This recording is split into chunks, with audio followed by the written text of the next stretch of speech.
Assalamualaikum warahmatullahi wabarakatuh. Saya Bawon Adila Revita dari Fakultas Ekonomi dan Bisnis Prodi Manajemen Universitas Wisnuwardana Malang. Kali ini saya akan menjelaskan bidang studi tentang teori ekonomi mikro dengan bab 1 bidang ilmu ekonomi dengan Bapak dosen pembimbing Muhammadullah SEMM. Kemudian yang pertama kita akan membahas tentang masalah pokok perekonomian dan kebutuhan untuk membuat pilihan. Nah, apa sih kegiatan ekonomi itu?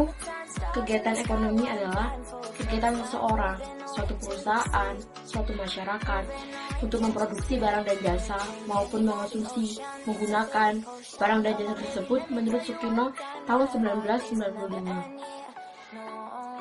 Berbagai permasalahan pokok dalam perekonomian sebagai berikut. Yang pertama adalah kelangkaan. Apa sih kelangkaan itu? Kelangkaan itu adalah di mana ketidakseimbangan di antara masyarakat dengan faktor-faktor produksi yang tersedia di dalam masyarakat.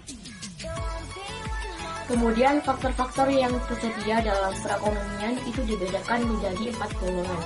Yang pertama yaitu tanah dan sumber alam. Nah, tanah dan sumber alam itu merupakan faktor produksi yang disediakan oleh alam. Kemudian yang kedua adalah tenaga kerja.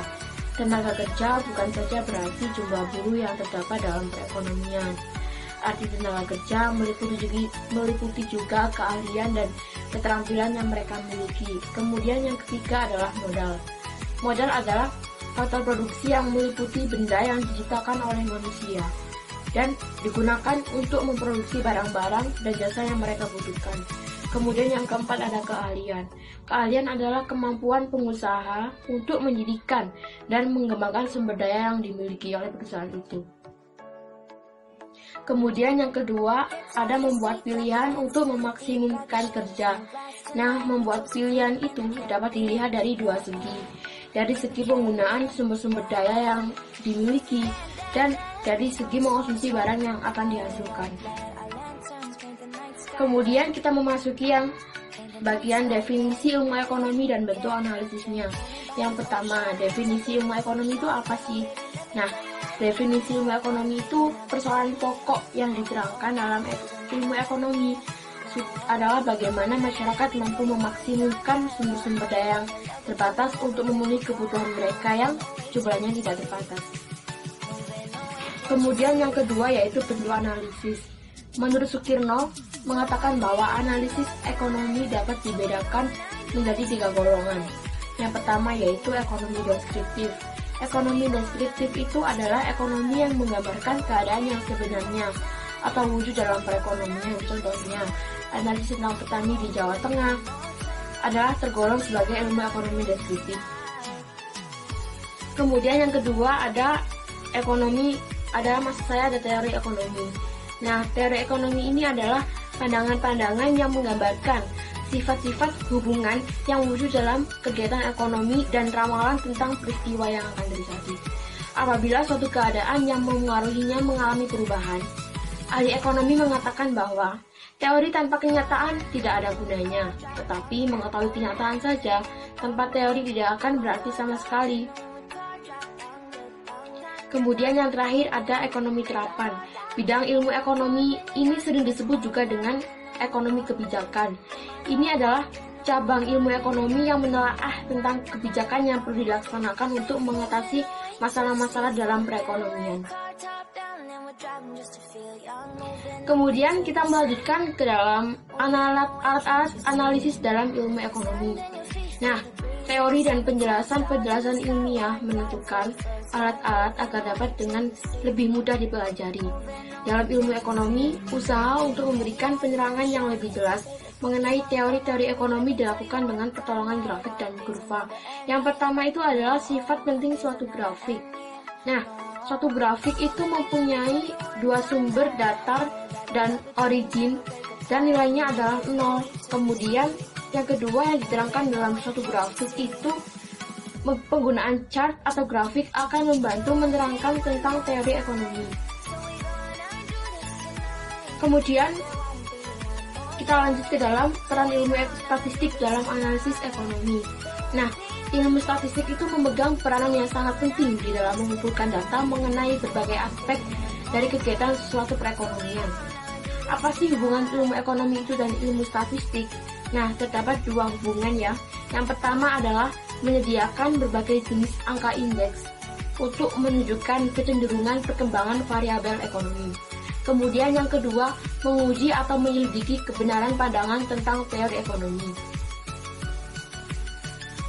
Kemudian kita melanjutkan yang bagian angka indeks. Angka indeks itu dapatlah didefinisikan sebagai angka yang menunjukkan perubahan rata-rata dari sekumpulan data tertentu dari waktu ke waktu. Nah, bagian terpenting dua angka indeks yang mengenai perubahan adalah indeks harga dan indeks produksi. Yang pertama itu indeks harga. Nah, indeks harga itu menunjukkan besarnya perubahan rata-rata dari harga-harga sekumpulan barang dari suatu waktu ke waktu lainnya. Kemudian yang kedua adalah ada indeks produksi.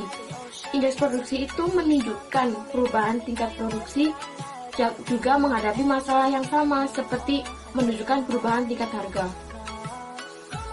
Kemudian kita memasuki yang peran ahli-ahli ekonomi dalam kebijakan ekonomi. Terdapat dua, yang pertama adalah teori ekonomi. Teori ekonomi dapat memberikan sumbangan yang sangat penting di dalam menentukan langkah-langkah yang akan digunakan untuk menghadapi masalah-masalah ekonomi yang akan timbul. Nah, yang kedua kita masuk ke dalam prinsip ekonomi. Prinsip ekonomi itu memungkinkan ahli-ahli ekonomi mengetahui langkah mana sih yang sebaiknya kita lakukan dan langkah mana sih yang seharusnya kita hindarkan. Kemudian, tindakan merumuskan kebijakan. Terdapat dua tindakan untuk merumuskan kebijakan. Yang pertama adalah menentukan tujuan-tujuan yang ingin dicapai. Yang kedua, menentukan cara-cara untuk mencapai tujuan tersebut.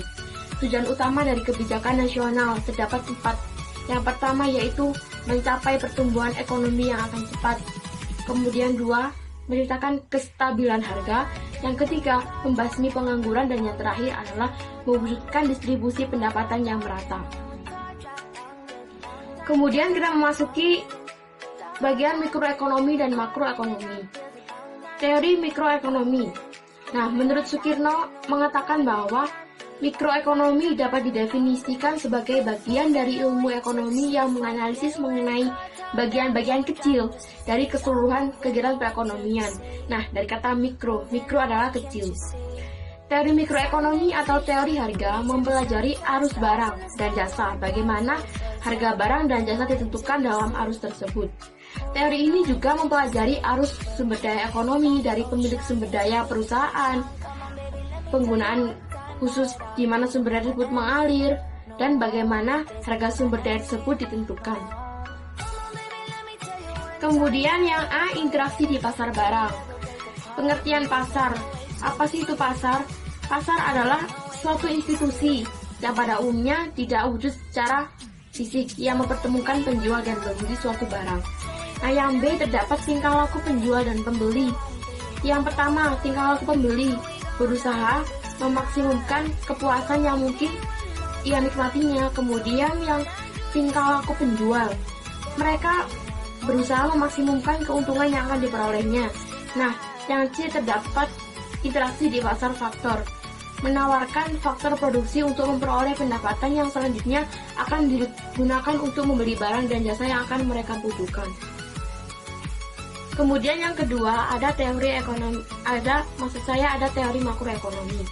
Menurut Sukirno, analisis makroekonomi merupakan analisis bersifat global dan tidak memperhatikan kegiatan ekonomi yang dilakukan oleh unit-unit kecil dalam perekonomian. Makroekonomi. Nah, makro berarti besar. Beda lagi sama mikro berarti kecil. Kemudian aspek yang dibahas dalam teori makroekonomi adalah penentuan tingkat kegiatan perekonomian negara, yaitu analisis mengenai sampai di mana sesuatu perekonomian akan menghasilkan barang dan jasa. Kemudian selanjutnya, analisis dalam makroekonomi merincikan pengeluaran agregat kepada 4 komponen. Yang pertama, pengeluaran rumah tangga atau konsumen rumah tangga. Yang kedua, pengeluaran pemerintah. Yang ketiga, pengeluaran perusahaan atau investasi. Dan yang keempat adalah ekspor-impor. Oke, sekian dari saya. Semoga bermanfaat. Wassalamualaikum warahmatullahi wabarakatuh. Terima kasih.